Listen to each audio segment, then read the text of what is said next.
Hey guys, in today's video, I'm going to address how to move from beginning and intermediate jazz guitar, jazz harmony, to a more advanced harmonic palette, more in the style of Bill Evans or Herbie Hancock. And I'm also going to address how to stop noodling, meandering, and put more structure into your improvisations so that they sound more like compositions. And I want to say that this is going to be pretty dense. So if you're just starting out, this might be a bit much for you. If you're ready to move from intermediate to advanced, a lot of this will be doable. And if you're an advanced player, then some of this will be review. But this is an intense session and it's geared towards those who have a good, strong foundation in basic jazz harmony and they want to sound more like those great musicians I mentioned. So let's go. Today I'm going to talk about chord scale choices, maybe reading into the mind a little bit of Bill Evans and talking about likely scenario. What would Bill Evans choose over a given chord progression? I've created a chord progression here that's not necessarily a Bill Evans tune or a standard, but it uses a lot of harmonies in slightly unusual ways that you would encounter in the music of Bill Evans and in his reharmonizations of tunes. Before we begin, I want to do a little shameless plugging here. First of all, I'm accepting private students at the moment. I've got a limited number of spaces, and if you're interested, just check out my website and give me an email. I'd love to work with you. I've also got some courses that are self-paced video courses on wayoftheguitar.com. Also a link in the description, check those out. And then I'd also like to just plug the online group classes I'm doing right now on Patreon. I started these about 2 weeks ago, and I think I've got 10 or 12 people signed up now, and we're having really productive sessions, so come check those out. There's a free week. If you join, you can just look at the content. You can binge on the content. I'm doing both jazz harmony and theory lessons as well as classical guitar on there, and on Saturdays I'm doing a sort of open Q&A, and so I'd welcome your participation there. And then finally, check out my books on Amazon. I've got a bunch of music theory, fretboard harmony books on Amazon, and all of your support allows me to continue doing this and keep this YouTube stuff coming, and hopefully coming faster and denser. So today, like I said, I want to talk about chord scales basically. And I do want to say that if you're a beginner or intermediate player, I'm going to go pretty intense today. This might be a bit much for lower level players, but if you're more intermediate looking to go advanced, my plan today is to talk about some more sophisticated jazz harmony, the kind of harmony that maybe crystallized around someone like Bill Evans, Herbie Hancock, Chick Corea, pianists of that era. And so I'm going to talk about basic chord scale theory, but also about some things that are a little less common, like Phrygian dominant scales, the diminished scale, and some different uses of the altered scale. So the progression that you see on your screen there gives us a chance to talk about different approaches to common chord symbols and the logic behind them. And so first, I'm just going to play the progression. I recorded it on the looper, and you can hear it. I'll blow over the changes for maybe a chorus or two, depending on how I'm feeling here, and then I'll talk about it. So this is the progression. It starts on E7 altered chord.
like a soul, kind of neo-soul, or more slightly modern gospel type feel. We've got a lot of basic 7th chord structures, and then they're extended up 9ths. And I'm also playing upper structures, so I'm getting into 9th, 11ths, and 13ths a lot. But I wanted to go through and talk about, you know, I can't say exactly what Bill Evans would have played over a progression like this, but I can talk about some of the likely choices and why those would come to mind when confronted with chord symbols like this. So let's just go in. So the first one, E7 altered. What that means is that the 9th and the 5th are both altered, and they can be altered in either direction, meaning that you've got a basic E7 shell, like 1, 3, flat 7, and then the flat 9 and the sharp 9 are both available.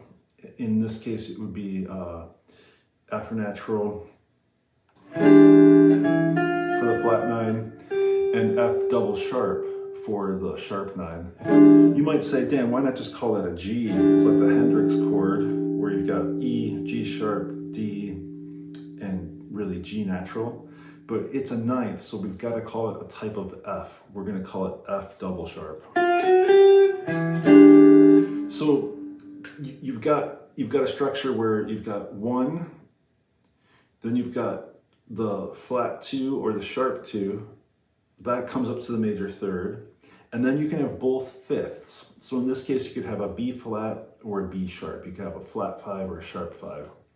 The way that I think most jazz musicians think about this is in terms of the corresponding parent scale, which is F melodic minor. So when I see E7 altered, a good way to think is just melodic minor up a half step. So when I hear that first chord, I'm thinking about F melodic minor. Now, you can spend a lot of time on a single chord, so you could just put like an E7 altered type chord on your looper, and then work F melodic minor and get familiar with that sound. But the real jazz harmony happens when you have a transition of one chord to the next. It's not static, right? So the next chord symbol is A major 7. And Bill Evans would play a major scale sometimes, but one of the more characteristic choices and the things that maybe gives a little more harmonic richness is to choose a Lydian scale when it makes sense. So in this tune, it's just a progression. We don't have a melody, so we're not positive, what melodic content's happening on top. It might clash with our chord scale choice, but presuming that it's kind of a more modern Bill Evans style harmony type tune, the melody might have a D sharp in it. So what we want to practice is going from F melodic minor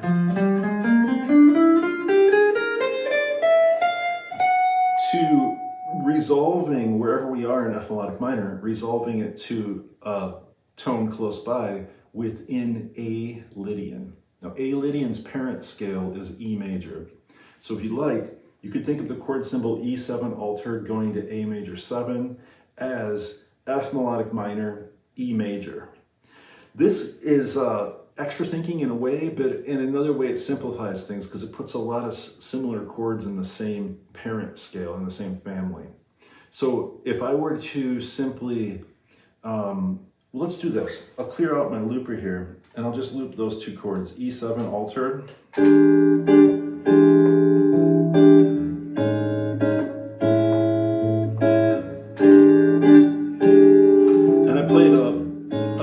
With a sharp 4, and I resolved it up. Take a listen. Sharp 4. But my thinking can be F melodic minor to E major if I like that. Like this.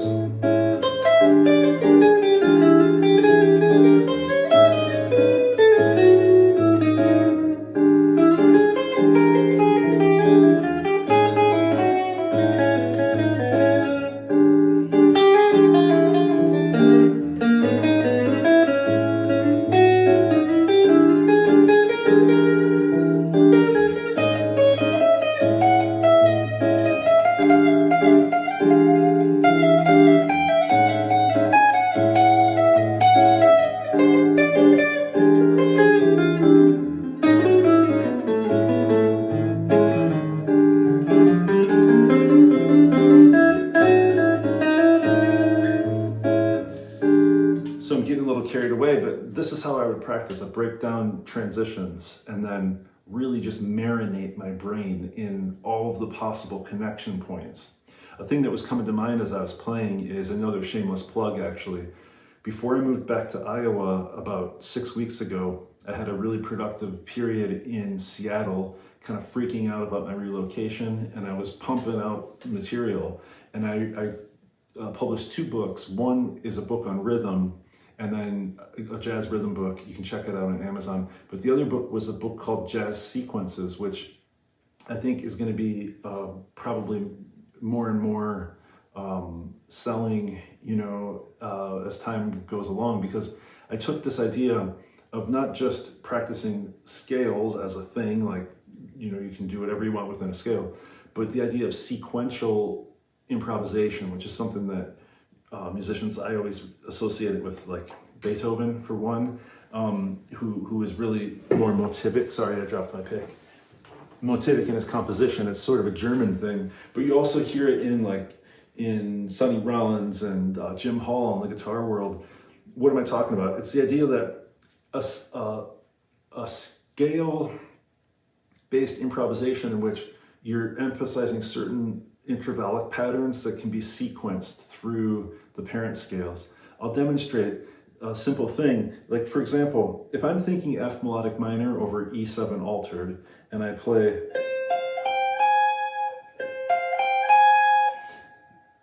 this is, if we think of it over E7, this is the sharp 5, the flat 9, the raised 9, the 3rd. And then I just sequence that. When the chord changes, I play it over now E major, the parent scale for A Lydian, over A major 7 as a chord symbol.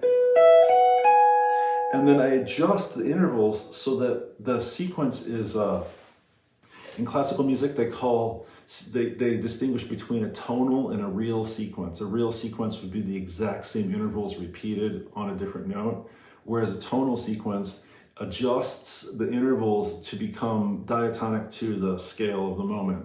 And so what I'm playing here, I'm playing up a 4th, up a 2nd, up a minor 2nd. But when I switch to E major, again, the parent scale for A Lydian over A major 7, I play up a 4th, up a major 2nd, and up a major 2nd, because I want this to conform to the new parent scale. And that way of improvising is really powerful, and that's what my book Jazz Sequences is about. You can check that out on Amazon. I'm sorry guys, these lessons, I'm out here trying to make a living, so I'm gonna be plugging stuff, but I really do think this stuff is gonna be useful. Put a lot of time and effort into these materials. Check the stuff out, support the channel. Thank you for being patient with my shameless plugging. I'm learning this from Rick Beato. Okay, now, let's move along the progression. So we had E7 altered, and I'm playing A major 7, sharp 11, or A major 7. Then we go to this F sharp minor 7, or if I want to put the 9 in, sometimes I do this, which is kind of nice too. It's the 3rdless F sharp minor 9 chord. Not always, but a lot of times in this kind of Bill Evans modern jazz harmony style, when a musician sees the minor 9 chord, they're going to play Dorian. So this again is part of the E major scale. It's the 2nd mode of E major. So the parent scale hasn't changed from the chord before. And that's probably how I would address it. Again, the context matters. So it's not that every time I see a minor 9 chord, I just play Dorian. It could be the 3 chord in the key, in which case I should play Phrygian, right? So that's a cautionary thing. Like look at the type of minor. There are different types of minors. Some minors have a flat 9, some have a natural 9, for example. Some have a flat 6, some have a major 6. In this case, I'm going to play Dorian, and then I'm going to go one more chord, and we'll talk about this whole first 4 bars of the progression. B7 sharp 9. Now, we don't know what to play here necessarily. I mean, we saw the E7 altered, which implies the sharp 9 and flat 9, sharp 5 and flat 5. We could also play that here. But another option that includes the sharp 9 could be this scale.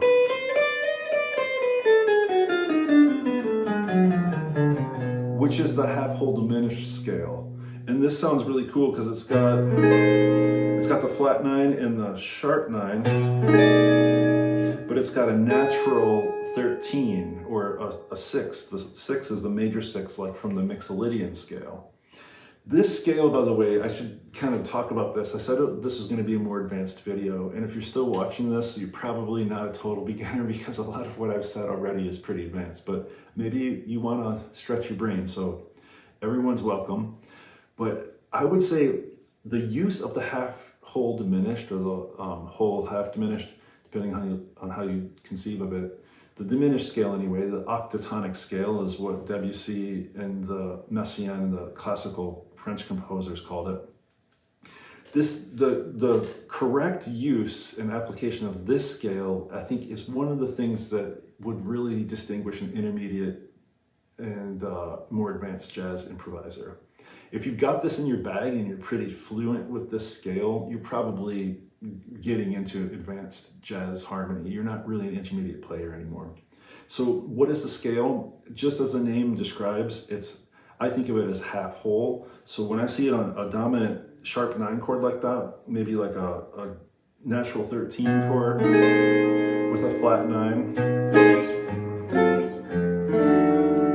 this kind of sound. Notice it also has a natural 5 in it. So that distinguishes it from the altered scale. It has the natural or the major 6 or 13, natural 13, and it has a natural 5 in it. So to me, it's a little more of a blues type sound, whereas the altered thing is just crunchier and less stable.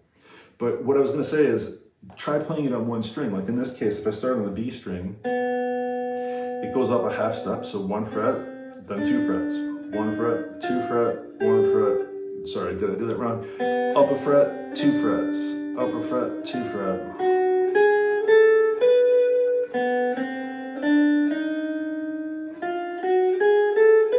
Now this, like the whole tone scale, is symmetrical. And so what that means is that you can play structures within this scale and then kind of repeat geometrically on the instrument. I think on the piano or other instruments as well, but definitely on the guitar. It's what I know well, or best, is the guitar. So this chord, which is a very Bill Evans kind of sound or Jim Hall kind of sound, this chord can be moved at 3 fret intervals. So you could play like, it's a diminished kind of effect, right? It's symmetrical in that sense. But everything is in the structure. So let's see if I can do that. You can play the same shapes.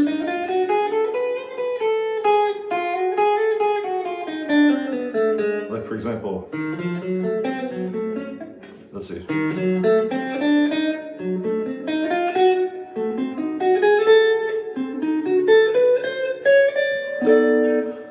So it's really, in the beginning it sounds exotic and it sounds really fancy pants, but once you kind of get it on the instrument, you realize that like diminished, just the diminished harmonies themselves, you can really, you can get a lot of mileage out of the same shape on the fretboard. But that's how you could address a B7 sharp 9 chord as well, not just with the altered, although altered could be a choice. Okay, now, I realize I'm a bit breathless and manic today, but I think the idea here is to dump a lot of information, particularly for more advanced players who can follow it. So I find, I watch YouTube videos, of course, a lot, and I'll see teachers teaching things that I kind of know already, I'm familiar with them, but just to hear someone say it, like maybe I'm driving and I'm not playing, I'm just listening, and someone's, talking about harmonies and playing them, it's a form of ear training and kind of strengthening of the foundation. So perhaps you could use this video like that as well. But let's listen to these first 4 chords of the progression. Now today I'm going to make a long video. I'm going to go through all 16 chords. But the first 4 chords sound like this. Oh, no they don't. Let's see. Okay, first 4 chords like this.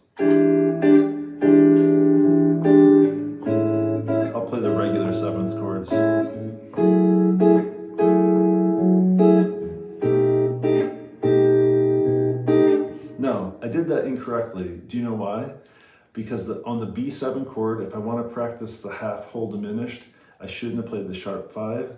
I should have played just a B13 chord probably, or a flat 5, because the flat 5 is in the half whole diminished, but the natural 5 isn't. Let's do it again. So here's E7 altered, A major 7.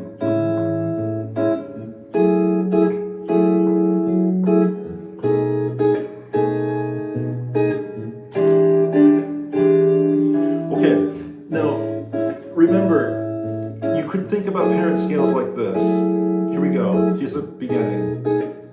F melodic minor coming up. F melodic minor. E major. A Lydian. F sharp Dorian. Still E major. Half whole diminished on B. That's what this would sound like right here. So.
There. Let's talk about one music theory thing that would be good for all instruments, and then one thing that's specific to the guitar. The first thing I want to point out is that the half whole diminished and the altered scale have a little passage where they overlap, they're the same. And that passage is like this. It's the root,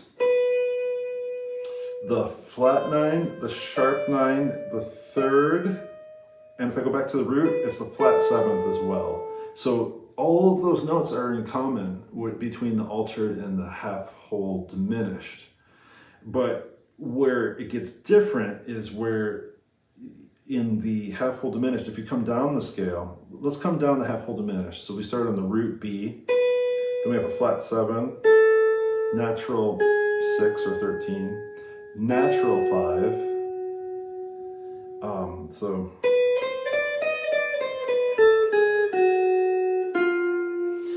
flat 5, so root, flat 7, major 6, perfect 5th, flat 5, 3rd, sharp 9, flat 9, root.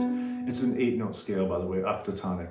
The other scales are all septatonic, they're 7-note scales, those are more common. And I think that's part of the reason why this half whole diminished feels a little more exotic and foreign. Okay, so what you want to do is kind of maybe help your ear differentiate between the altered scale and the half whole diminished. And again, a way to do it is to just have a static, maybe B7 kind of shell voicing as a loop. And then get to hear the sounds, the effect of those intervals. I'll leave that to you for your practice. A little guitar thing I was thinking about is, you guys probably, if you're checking out my channel, you saw that I did a course on the Segovia scales, and there's an open question about how useful those are for improvisers, but a lot of my students comment that my emphasis on those scales, and I know guitarists like Adam Rogers, who studied classical and then went in to become like a jazz wunderkind, I'm aware as well, he studied a lot of the Segovia scales and probably still teaches and practices them. But one of the reasons they're great, they teach you a certain pathway for a scale across the fretboard. Like in the case of E major, I think he goes like this.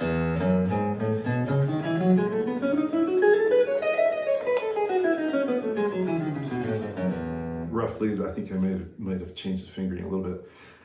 Anyway, the point is that he shows you maybe a different way up and a different way down on a lot of the scales. And then there are scales where he really emphasizes playing from the lower to higher, or getting across the instrument on a single string. So when he plays B harmonic or melodic minor, I think he comes down.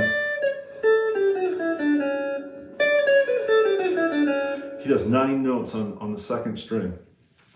Learning to do that, learning to think of the instrument that way, and practicing that shifting technique is what allows you to improvise.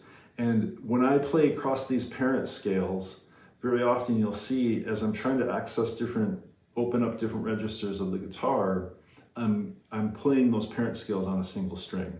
So I know that Mick Goodrick called this the unitar, to practice, just on a single string. It's fantastic and it's powerful, and it allows you to kind of, again, not feel that you're so locked into maybe like a caged position type approach, but that the full, eventually you see a picture for the whole F melodic minor, E major, B half whole diminished. You see those scales mapped across the whole fretboard, and then you can just spontaneously move around, and it's a lot of fun.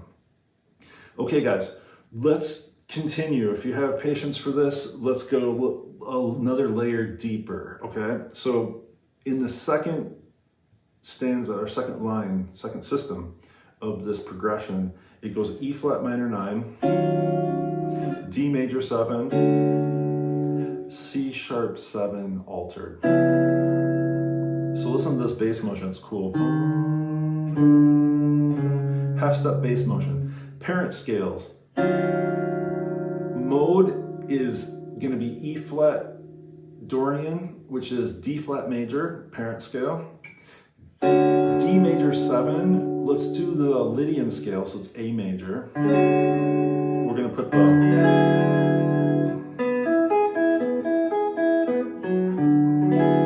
I might talk a little bit about triad pairs here. So E flat Dorian, D Lydian, then the C sharp superlocrian or altered scale. Parent scales, D flat major, then A major, D melodic minor.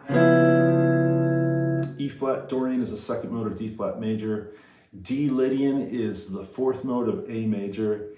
And C sharp altered is the seventh mode of D melodic minor. Let's hear these a little bit, and then I'm going to talk possibly about borrowing other triads from these parent scales and how that can be useful. So we'll go into this a little bit. We'll talk about it. So here's a little backing first. E flat minor 9.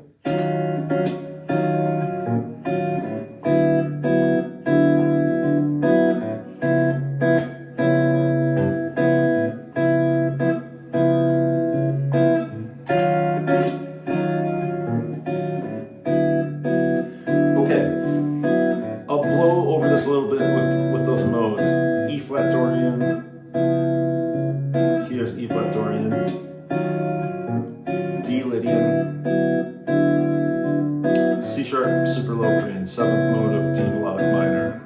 So my thinking might be D flat major, A major, D melodic minor.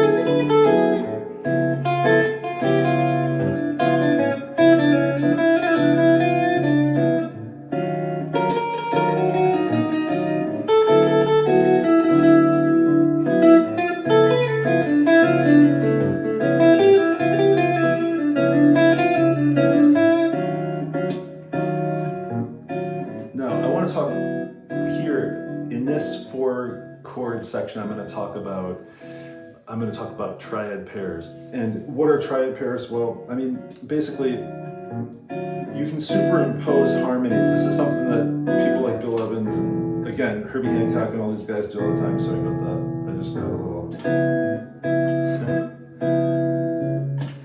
little half speed there. Triad pairs. E flat minor 9. You could borrow other triads from the parent scale, which is D flat major, and you could think in that way to create various different structures that you wouldn't really encounter if you're just thinking I'm meandering through a mode or a scale. So it can be really useful. The structures become a little bit more jagged and have more contour because you're thinking of actual triads. There's more separation of intervals than scale-wise motion. Why don't we start here?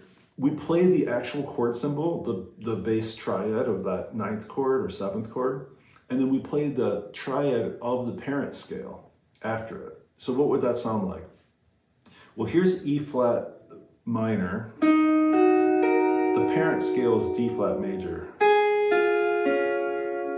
Now, if I play those over the E flat bass,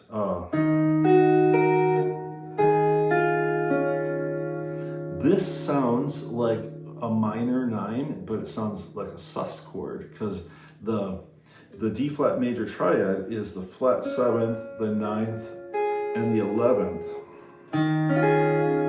of E flat, right? So I'm just playing the parent scale triad on top of it. Now, when we go to D major 7, we're gonna play the D major triad, and the parent scale, because it's Lydian, we're playing the 4th mode of A major, so we play A major. And that creates a kind of a nice sound. It's major 7, major 9, and the 5th. If I play A major triad over D. So we have, and we have.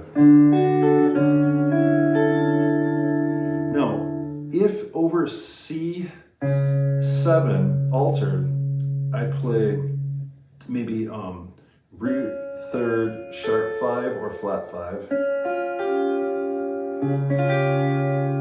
And then the parent scale, what did I say? Over altered, we play the parent scale is melodic minor up a half step. So we play D minor triad over C sharp and we get this sound,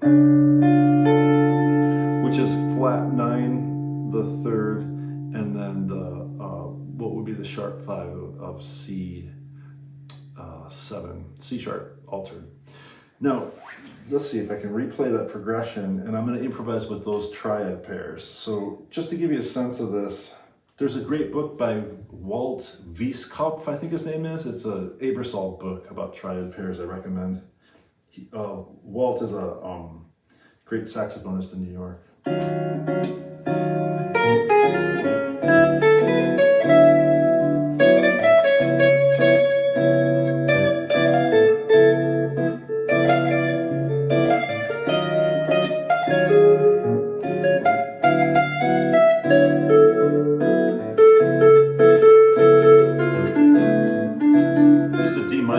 Sounds cool over that.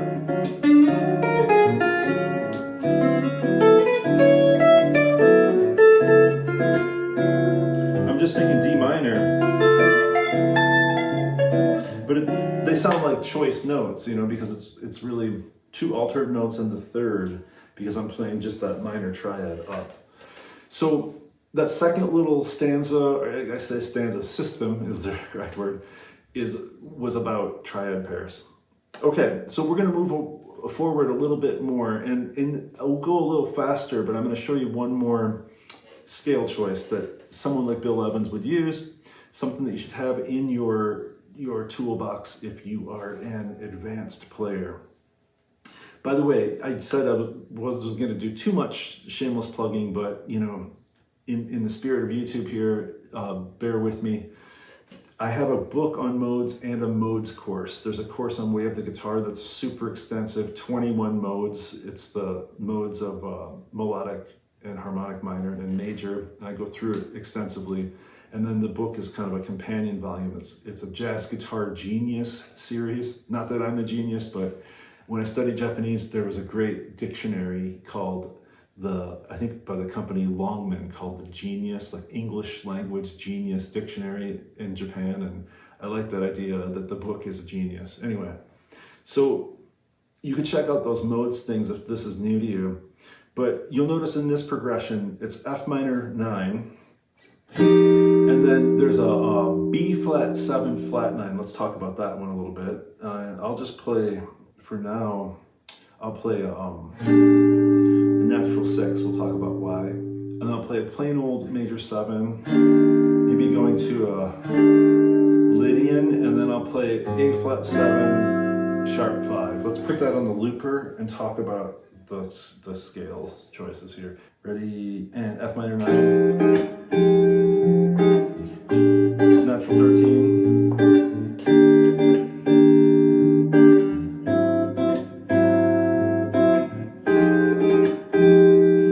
I think I sped up a little bit, but we'll deal with it.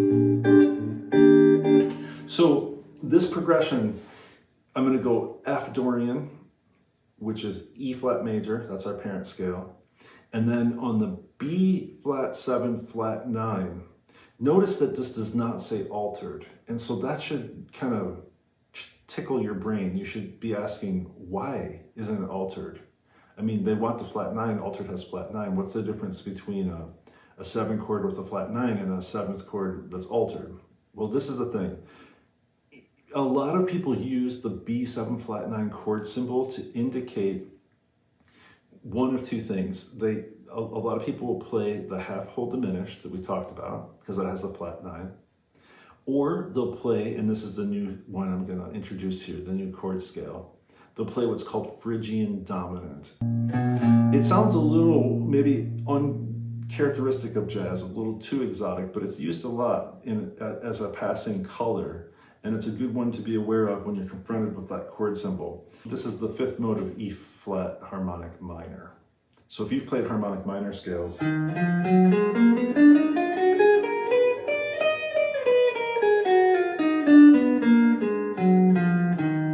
you started on B, it sounds like this. So it's centered around this B sound.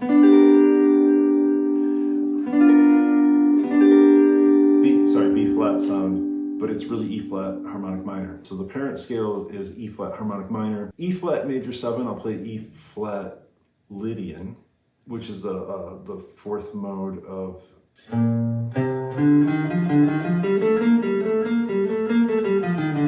B flat major. And then E7alt Altered is the 7th mode of B flat melodic minor. So follow me on this progression.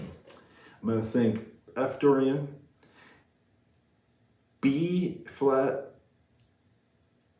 Phrygian dominant, or mixed Lydian flat 2, and then E flat Lydian, and on the A flat altered scale, I'm thinking A melodic minor. Let's play this. I'm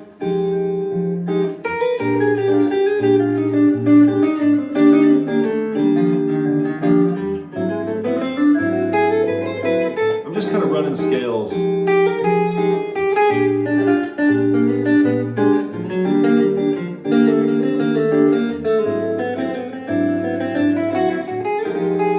But as I get more comfortable, I'm gonna try to be more motivic.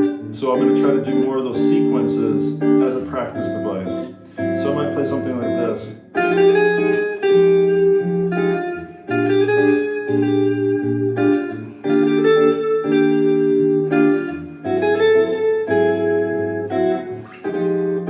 So if you looked at that thing I just played, it sounded kind of like an exercise, but all of those notes were from the parent scale, and I just adapted the sequence so that it would become a tonal sequence. In other words, the intervals kind of stretch according to the parent scale.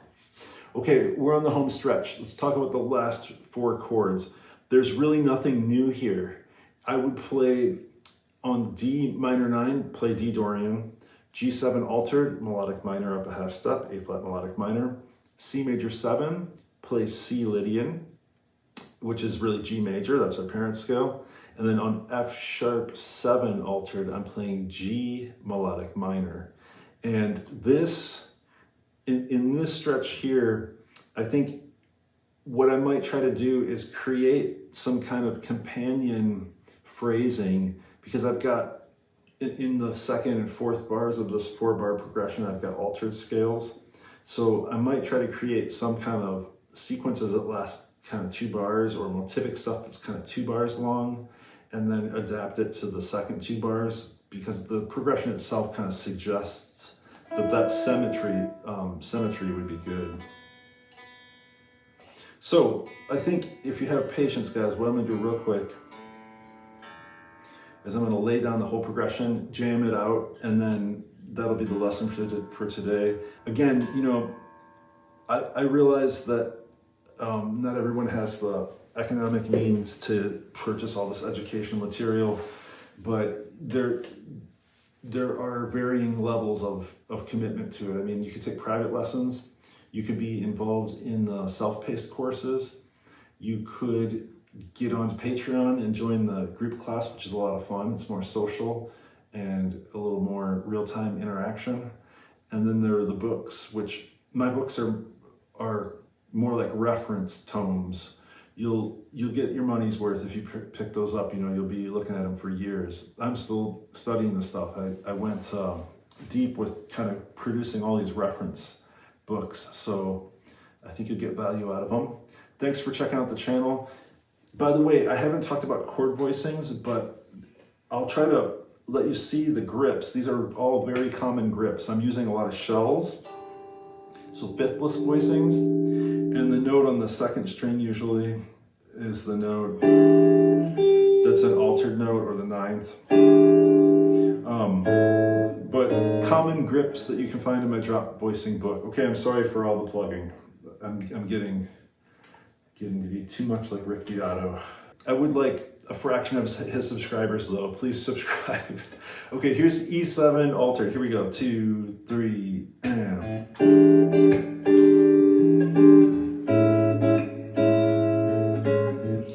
Basic voicings. I'll play sharp 5. There's a 9th on top. Sharp 9 on top. I'll just hold that. Here we go. Here I'll play the natural 6 or 13. There's a 9th on top. Sharp 5 and 9. Sharp 5. Here's a 9th on the C major, and then a flat 5. Now, I'll play some lines just like what I was talking about with the parent scales.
the lesson. I hope that that was useful to you, whether you're a beginner or an intermediate player and you're trying to push into the more advanced stuff.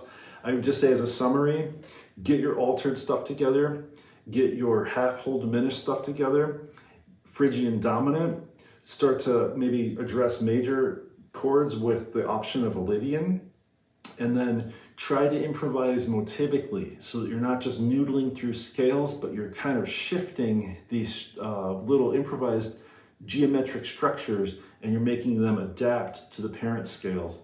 And I think you'll start to sound, if not like Bill Evans or Herbie Hancock, not, you know, all living beings can attain that level in music. You'll at least not sound like a guitarist who's just kind of faking it with pentatonic scales and trying to pretend to play jazz. So this is what will move you forward. And I know it's overwhelming. I intentionally kind of created a dense lesson today. But if you take it bit by bit and learn the parent scales, major, harmonic minor, and melodic minor, if you just know those three scales even, you know a lot, because you learn how to apply them to these different chord symbols, and it just opens up so much color and so much expression, and more like maybe what you're hearing on records and you admire in the players who play sophisticated jazz harmony. Thank you for checking out the channel. Goodbye.